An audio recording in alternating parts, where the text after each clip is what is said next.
Hello everyone.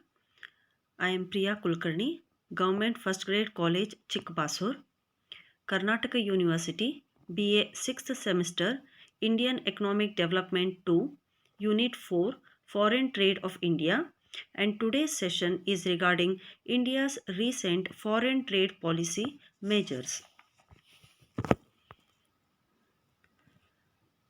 India did not have a clear cut trade policy before independence.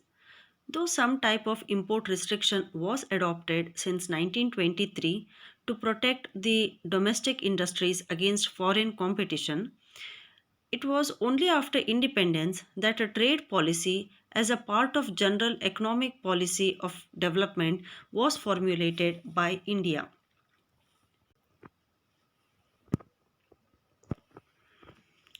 The main features of India's trade policy. On the import side, India was in a disadvantageous position vis-a-vis the advanced countries which were producing and selling almost every commodity at low prices.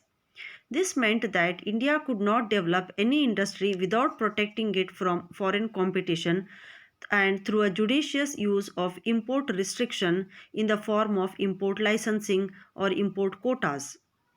The Mahalanobis strategy of economic development which aimed at development of the heavy industries and which was accepted during the second plan period had called for these main features of the trade policy.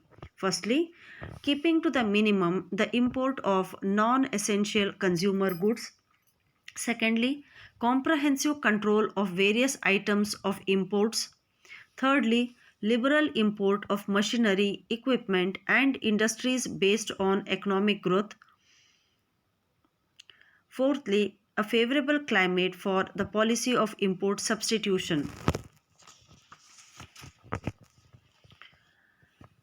The government was fully aware of the need and the necessity of export promotion. Accordingly, it has adopted a series of measures for the expansion and diversification of our exports. These measures are export incentives. Various schemes of incentives have been provided with a view to promote exports. For example, incentive schemes for import of raw materials, machinery, and capital equipment and accessories against the exports have been provided. Further, special and additional inducements, incentives, and facilities for the export of non traditional items and for the export to the non traditional markets have also been provided. Fiscal reliefs. Exports Exporters have been given various fiscal reliefs. For example, the government refunds the taxes imposed on the imported raw materials which have been used in the manufacture of export goods. Greater credit facilities. Greater credit facilities are now offered to the exporters. For example, the exporters can obtain both the pre shipment and the post shipment advances from the commercial banks at concessional rates. Refinance is also available from the Reserve Bank for such advances. The Industrial Development Bank of India makes direct advances to the exporters of the capital goods and machinery in association with the commercial banks.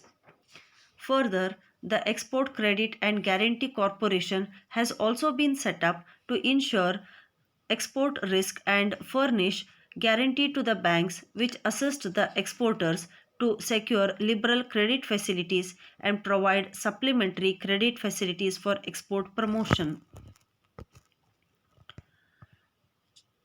Various export institutions, specialized institutions have been set up for the promotion of exports. These are the Board of Foreign Trade.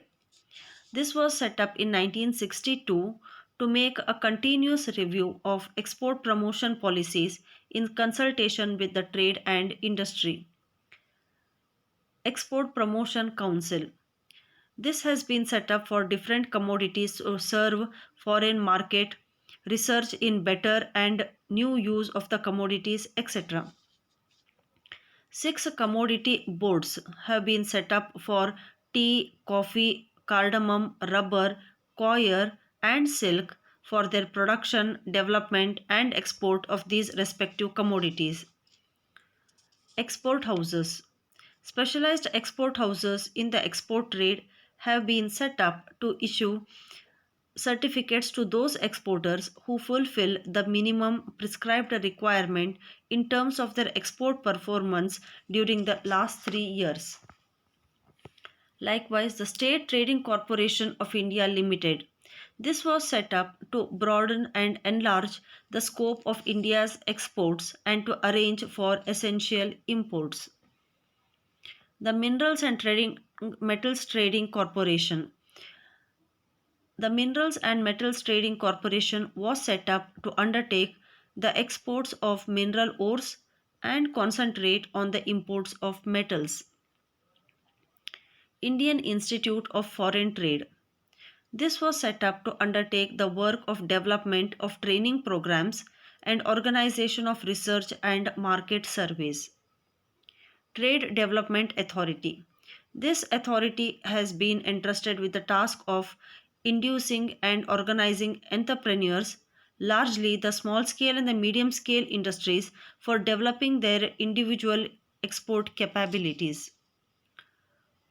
Trade Fair Authority of India.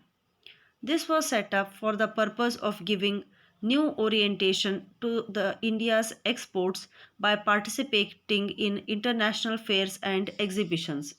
So these were the various special institutions that were set up for the promotion of exports. Other than these, the other measures were publicity. The Directorate of Exhibitions looks after the visual commercial publicity for the Indian goods and regulates international fairs and national exhibitions held in India with the participating foreign countries. The Ministry of Foreign Trade and the Indian Council of Trade Fairs and the arranges the exhibitions for India's participation in international trade fairs or the exhibition in overseas countries. India bilateral trade arrangements. India has been entering into trade agreements with foreign countries to promote and diversify her exports and obtain the required imports without causing strain on foreign exchange reserves. Such agreements also aim at correcting the imbalance in the country's bilateral trade in addition to opening up of new markets for its exports. The liberalized exchange rate system.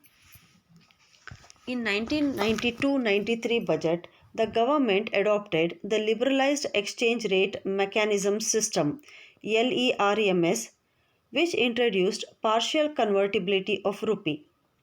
Again in 1993-94 government budget, the government introduced full convertibility on the trade account, which allows for all the foreign exchange earners to convert 100% of their earnings at the market rate. Further, in 94-95 budget, the government announced current account convertibility and liberalized the invisible payments and has now still continued with the partial capital account convertibility. So these are some of the measures taken by the government to promote the exports. Thank you.